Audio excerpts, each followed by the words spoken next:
we are back for another episode of the little show we called Pilot Pass. My name is Matthew, and today I have the other person that does the show with me. Your co-host. Yes. Me, Pullen. Oh, yes. Comma Dell. That person. The Hello. great and powerful. Hello, Pullen Hey, Comma it's Dell. good to How be are you today? back. I'm great. Excellent. Comment's my middle name. That is perfect. It is good to see you again. Today's episode, we are doing a new show on the CBS All Access. It is a little show they call Star Trek. Calling back to a previous episode we did with the Zavala, the Z. Mm-hmm. CBS. This is a CBS show, much like I believe it was Hogan's Heroes. So Yes. What do you know? It only took them 70 years to put together two shows that were pretty good. One great and one pretty good. Well, we'll wait to see if that's really true as we go through this episode. We will discuss that as we go. So if you, before we get into everything, if you want to check us out on the social medias, we're Pilot Pass Pod on all the Twitters and Instagrams and Facebook. Check us out. Follow us. We also have a Patreon. If you want to give us some money to be able to promote us and get us a little bit out there more, you can do that as well. You'll find all that on our socials. So do that. Thank you very much for listening and downloading. Say nice things if you would like to. So if you can't give, talk. There you go. So without further ado, Star Trek Lower Decks is a show created by Mr. Mike McMahan. I think I got that. Again, it's on the CBS All Access Network, the one that they made for old people, except old people don't know how to use apps. That's right. This show was an anomaly because I don't understand who's going to watch it for exactly that reason. The old people aren't going to watch an animated show on an app. And the people that are going to get to this are going to be immediately see CBS and go, oh, I know it says Star Trek, but I don't want another NCIS JAG show. Right.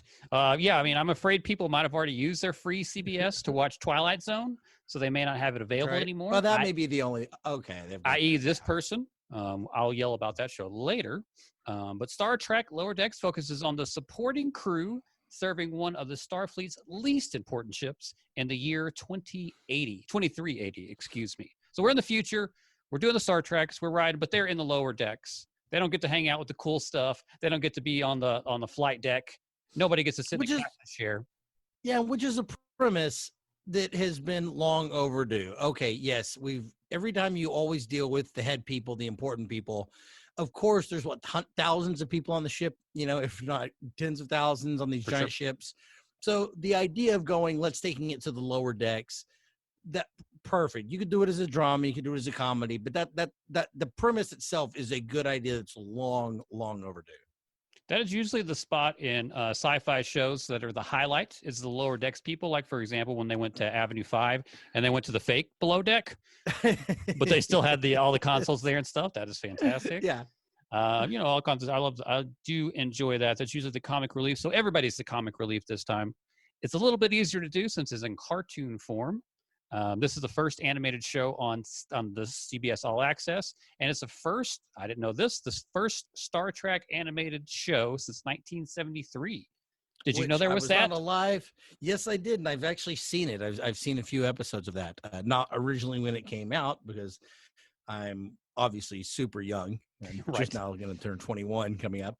But no, I wasn't around in 1973. But yeah, I've actually seen the original animated Star Trek. Was it like Jetsons animation? Kind of. It's Yogi the Bear. It's less cartoony. It's more as if you took a graphic novel or a comic book now, like a Batman is drawn now, and put it back then. It's a very not realistic style, but it's not cartoony. I will put it that way. They did try to keep it somewhat realistic. I gotcha. Okay. So how, in the annals of Star Trek history, where does this kind of fit in? Does it fit in? Does it have like a place that it's in there? Is it independent from the universe and just kind of creating a new world, or what?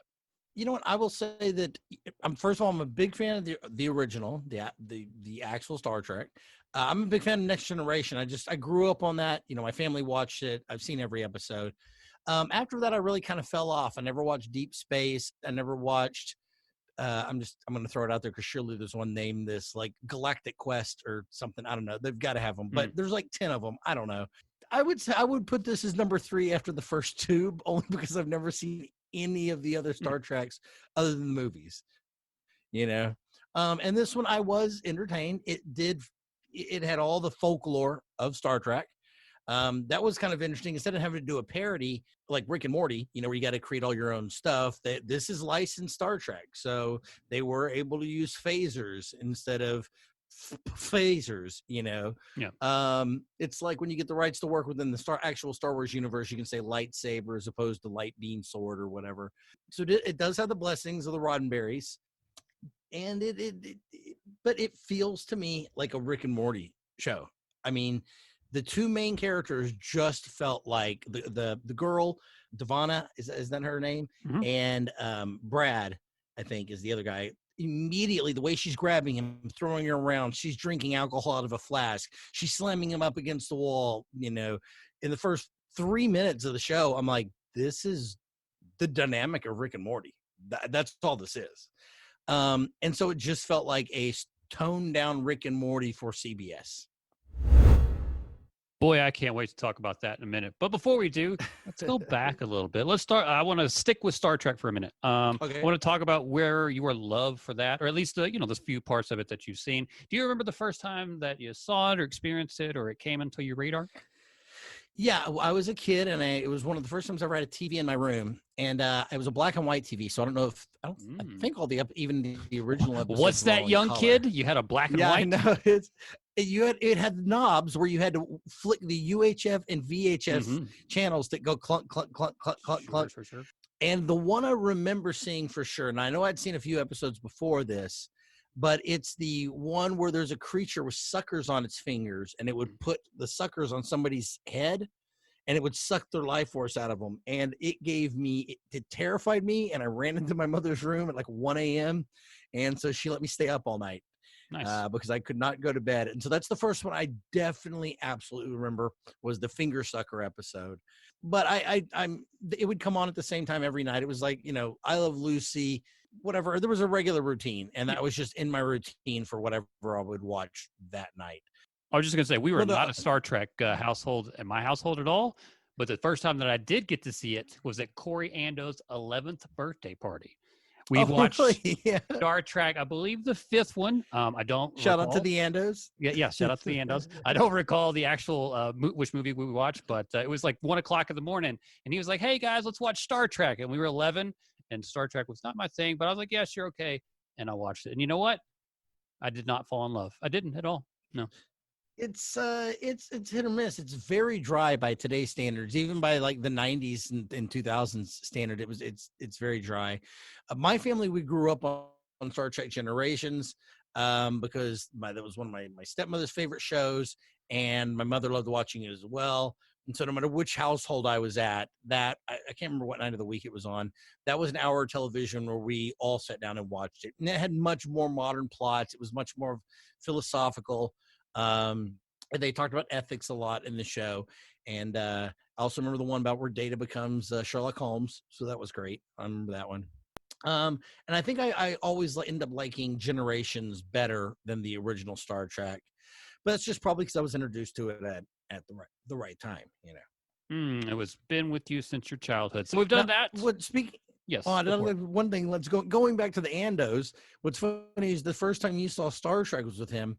Now, I remember when I was a little kid, Return of the Jedi had just come out, so much, like literally so recent, that when I was like in preschool or like after school for kindergarten or something like that, they were showing Return of the Jedi to the kids, because I remember the monster that Luke falls down into the pit, and that terrified me as a little kid. But I remember I was that young seeing it, but that's the only thing I ever saw of Star Trek was the opening scene from that. Until we're in high school and they re-release all the movies, you know, they digitally remastered them. And Corey Ando was like, what? How have you not seen all the Star Wars movies? That's a crime against nature. So he took me and we watched every single one of those in the theater. So, you know, you got Star Trek with you, Star Wars with me. So there you go. He started up everybody. Sci-fi nerds are going to hate me after the end of this episode anyhow. So I'll go ahead and say that makes me just want to puke in my mouth a little bit. That sounds so miserable to me. I'd rather have a colonoscopy. than watch all the Star Wars movies. But that's Here's just the me. thing: is you're knocked out during a colonoscopy, so really, it's anything's a colonoscopy is better than a lot of things because you don't have to participate in it. All right, let's talk Lower Decks. Let's bring it back to the present from this first episode, from the pilot Or the episode. future. Talk to me about your positive and negatives. Did you have a favorite? Did you have a least favorite part of the pilot episode? No, honestly, this was almost forgettable. Like I told you, I've seen the episode twice, and I even told you before the show started that you're going to have to kind of remind me of some of the ending. I remember how it opens. I remember there's something about a zombie plague. I remember that there's a giant bug chasing people around, and that one of the ship's captain wants the Brad character, Morty, to basically rat out his partner, Rick, the girl, Devonna. Beckett. I think it's Beckett. I think Beckett's the main girl. Maybe it's Beckett's the main guy. Oh, is it Beckett? Okay.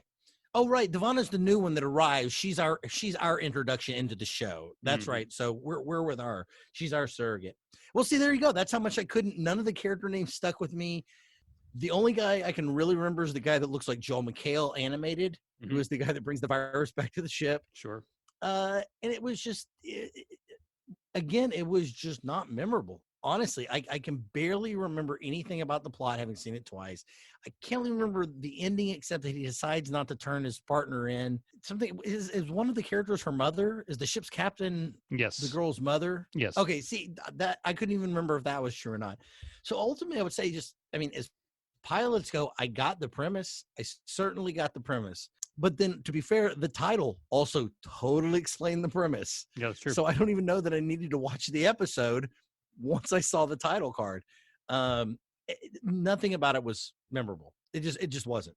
There's nothing like, Captain Picard grabs you, Riker grabs you, the cyborgs grab you. In the original one, William Shatner is obviously going to grab you. Spock, the Vulcans. And this one, nope, just if you had buried this in like a Saturday morning cartoons, I wouldn't have been able to pick this out from that one show that was the Cowboys of Moo Mesa, or something like that. Like it just would have gotten lost. You described it as Rick and Morty for CBS. Now there's about 8 things wrong with that. It's a very apt description. Let me be clear, but I don't like Rick and Morty in the first place. No, I agree. So first, I don't like Rick and Morty. Just personal preference. Not saying anything against the show. So then, when you take the low rate, version, a lot of people saying things about you, though. Oh, I know for sure. But then when you take the low rate version of that and the CBS low rate version of that, that's not a good combination for things. I talked about the first time I got the CBS All Access, it was to watch the whatever I said earlier. What was the show that they made? Twilight Zone. Sorry. It was so not enjoyable because CBS had their hands all over it.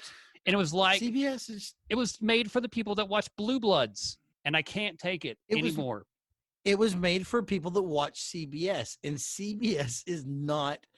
It's made for people that leave JAG on at night when after their other significant others passed away from old age, and they're quietly waiting for their own demise.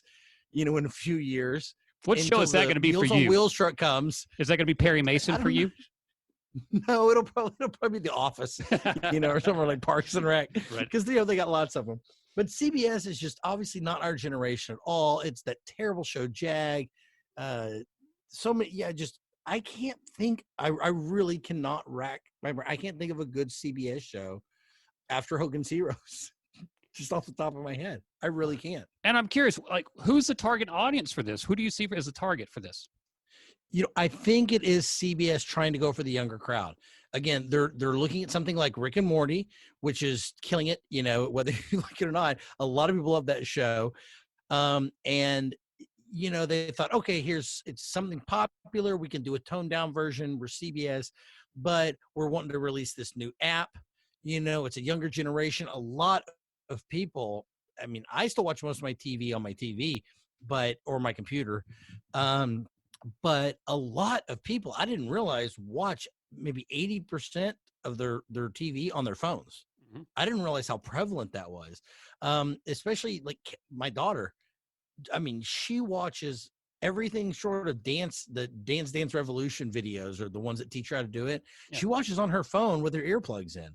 Especially now that Netflix and stuff have ones where you can join in with your friends, and you don't need that app that patches in through the browser extensions. Yeah. Like Netflix, I think Hulu's developing one, HBO is developing one, so that you can all watch stuff together as a party, which is great. I love it. But if you don't have a webcam set up and you don't have a laptop, then the phone just makes sense to have. And I honestly think that they're trying to get there before NBC and a few of the others like Fox and stuff like that. They got it. Netflix is already ahead of them.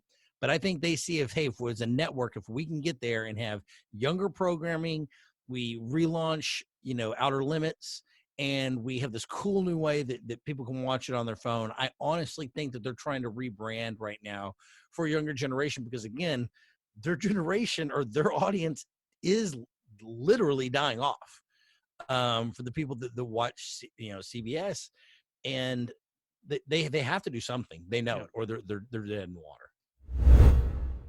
So let me ask you a question. I want to combine two of our categories that we used to do as one, but I want to throw them two together to see if we can come with an amalgamation of an answer. So that's going to be, would this be better as a movie? So I don't want to talk about this show specifically. I want to talk about movies about people from the lower decks. Okay, so that idea. Yeah. / let's play Netflix and tell other people what the show might be like or what you might like to watch if you watch the show.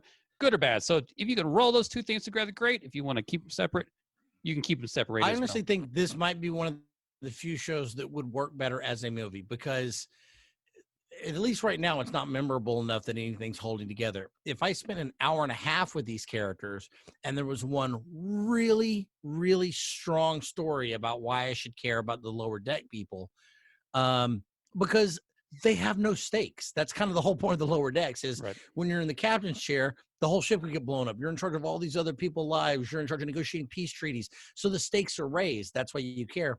On the lower decks, if the food processors aren't working, okay, one of them's attacked by a bug.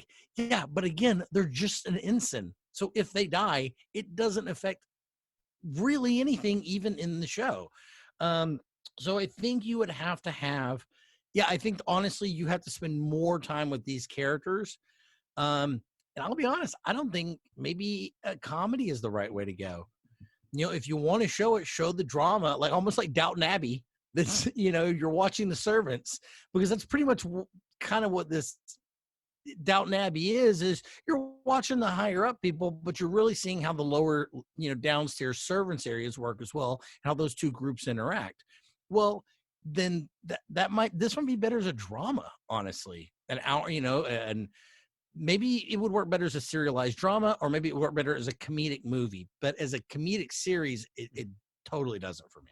I feel like that they had set it up perfectly for that, where they could have stakes in that when the zombie apocalypse comes to the ship, everybody on top could have died, and they could have been like, well, it's our ship now, we got to run the whole thing. That really ups the stakes a lot. Plus you get these specific characters have to work in this environment to be able to take care of this entire ship. But then you lose the lower deck premise. Now they're automatically raised up, and even of course it would take whatever amount of time for the ship to be restaffed or brought in.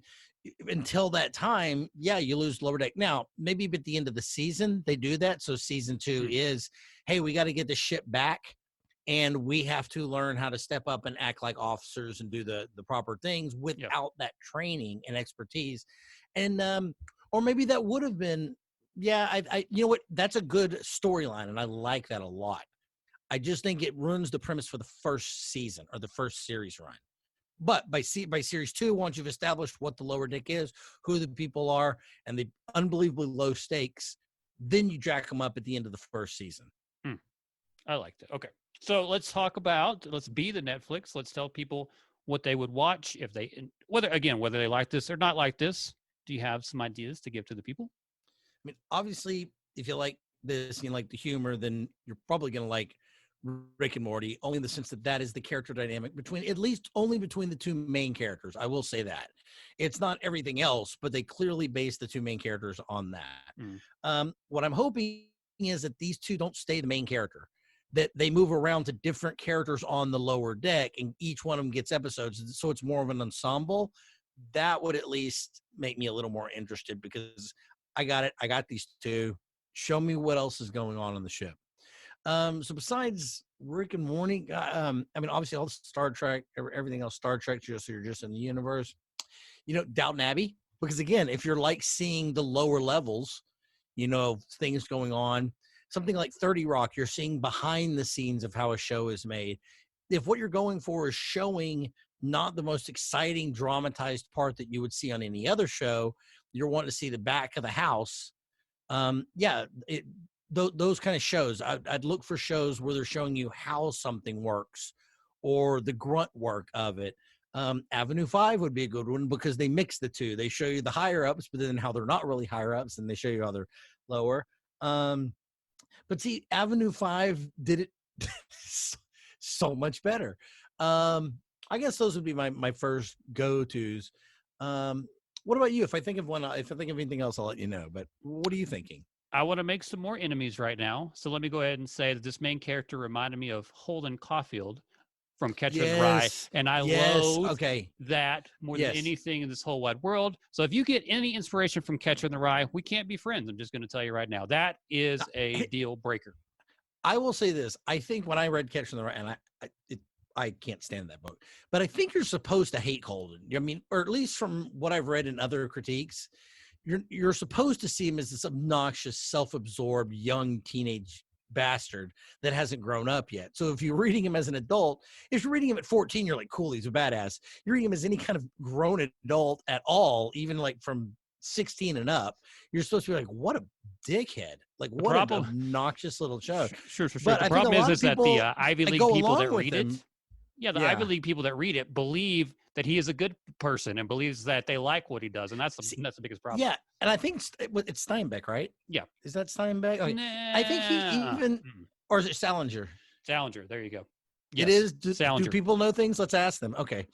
Then, I think he even went on record as saying you're not supposed to like that character. It's like what's the movie Wall Street, where they're like Gordon Gekko is the bad guy. And then people would watch the movie and go on by and dress like him. And they're like, he's the villain of the movie. You're not supposed to. And I think you're right. People look at Holden and see him as this like rebellious character, and you're not. That's not the way it was written. Yeah. But yes, I got a lot of that too from this. And we, actually, we were funny enough. We were talking about it right before I watched the show again last night. We were talking about my girlfriend and I were talking about how irritating Catcher in the Rye and Caulfield is brutal. It's just brutal. But I'll give you a real push him off that cliff. Oh, make him be done. But I will give you a real recommendation. Bullshit. I don't know if I've ever even told you about this show before. It's called No Activity. So for me, it's a show these aren't the lowest of the low, but there's a couple of detectives that have to go out and they're watching this building, but there's no activity and nothing ever happens. And it's just them sitting in the car, kind of talking back and forth when nothing ever happens. Great. They made an American version with Will Ferrell and a couple other people, but the British version is hilarious. But again, it's just grunt workers doing grunt worker things. You get to just sit there and just talk to your partner, and that's all you get to do all night long. So No Activity is one that I would recommend. It was kind of like that. Sounds fantastic. I'm like, where can I watch that? These are questions that I cannot answer. I'm sure the internet can. I'll try to find there you go. Yes. All right. So I think that the people are going to know what we think by now. But we're there to tell the people, what do we think of Star Trek Lower Decks? Is this something that you would recommend Del go? I would say if you're not already a fan of Star Trek, completely pass it up. You're going to get nothing from this. If you're a fan of Star Trek, I think you need to watch the pilot or an episode or two, because this might be up your alley. It might not. I'm somewhat of a Star Trek fan. It's not up my alley. I probably won't watch any more episodes unless other people come to me and say, man, by the end of season 1, it ended up being a great show. Yeah, I probably won't get around to it. But I would say that hard pass if you're not already a Star Trek fan. A soft maybe if you're a Star Trek fan and or you want to introduce Star Trek to your kids. This may be a good intro into that, because it's very playful, it's goofy, and maybe they're not sophisticated enough yet to even start watching, some of the more dramatized roles, and you're a fan. This might be a good way to bring your 11, 12-year-old into the fold. Hard pass for me. So let's talk about No Activity. It was actually a CBS All Access show as well that you should watch. So if you still have your free access to CBS, No Activity is on it. That's the Will Ferrell version. It's very, very enjoyable. The British version is a little bit funny, but they both equally are hilarious. So, and if you can't, watch absolutely that. do not go to the many of the torrent sites and download it for free. I just want people to not do that. Go to one of the many BitTorrent sites and download it for free. All the episodes. On that note, this has been Pilot Pass, another podcast from Matthew and Dell, or Dell and Matthew, depends on how we're feeling that day, Pulling a basana, or what I remember to type in the internets. Meatloaf and Iced House. There you go. If you need to find us, we're on the social medias. If you want to find us, I guess as well, we're on the social medias, Instagram, Twitter, and all that. Pilot Pass Pod is how you find us. You seem like you have something to say. You look deep into thought. Go for it. Man, if y'all have a show y'all want to recommend for us to watch, please put it up there. Also be aware that on our Patreon channel, if you donate a certain amount of money, we are obligated to let you pick a show. So if there's a show that we will not watch and you think it would be very funny to force us to watch something that is absolutely terrible, go donate that money and we will sit through a terrible show for you. And if for whatever reason you can't think of one, just suggest Moesha, and then everybody will be happy. Because we're going to get there at some point. We're going to get to Martin. We're going to get Desmond Pfeiffer. We're going to get there, folks. So Star Trek, Lower Decks, we said, maybe we'll give you something better than next time. Dell? Yeah. Joke I'll today? give it a strong meh. Yeah, the strong meh. Joke today? Yeah, no. This was enough of a joke for me. I don't. I thought you were going to start doing the housekeeper from Family Guy there for a second. No, he no here. No. All right, I'll tell you what. Here's I got one for everybody at home. Okay, and is it pronounced Emin? And a priest. Yes. And a rabbit walk into a bar, and they all look around, and the rabbit looks at the priest and says, "I think I might be a typo."